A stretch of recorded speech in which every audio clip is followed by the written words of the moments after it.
TikTok-ის გავლენა იმდენად ძლიერია, რომ ამერიკის შეერთებულ შტატებსა და ირანის მასშტაბურ აგრარულ ეკონომიკებზე ახდენს გავლენას. ყოველ შემთხვევაში, თუ საქმე ძვირადღირებულ ტკბილეულს ეხება, ეს ნამდვილად ასეა. შოკოლადის ფილამ, რომელიც მწვანე ფისტას კრემით და ხრაშუნა კადაიფით არის სავსე, TikTok-ზე გავრცელებული ვიდეოების სერიის შემდეგ არნახული პოპულარობა მოიპოვა. პირველი დუბოის შოკოლადის დაგემოვნების ვიდეო 2023 წლის ბოლოს გამოქვეყნდა და უკვე 120 მილიონზე მეტი ნახვა აქვს. პირველ ვერსიას კი მთელი რიგი ვიდეოები მოჰყვა.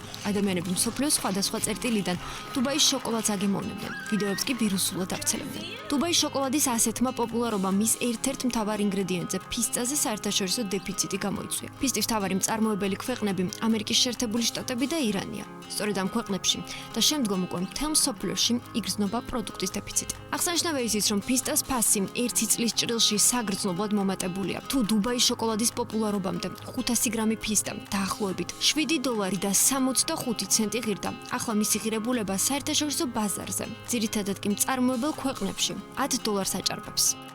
ფისტას უმსხვილეს ექსპორტიორ ქვეყანაში ამერიკაში გასული წლის ცუდი მოსავლის გამო პროდუქტის დეფიციტი აქამდე შეინიშნებოდა. მიუხედავად იმისა, რომ მოსავალი მცირე იყო, ხარისხი საკმაოდ მაღალი აღმოჩნდა, რის გამოც ძირითადი რაოდენობა მალევე გაიყიდა. ამის გამო შეიქმნა დამატებითი დეფიციტი ფისტას იმ ძირითად სახეობაზე, რომელიც შოკოლადში გამოიყენება. ამავე დროს ირანელმა მწარმოებლებმა არაბთა გაერთიანებულ საამიროებში 2024 წლის მარტამდე 6 თვეში 40%-ით მეტი ფისტა გაიტანეს ექსპორტზე, ვიდრე წინა 12 თვეში.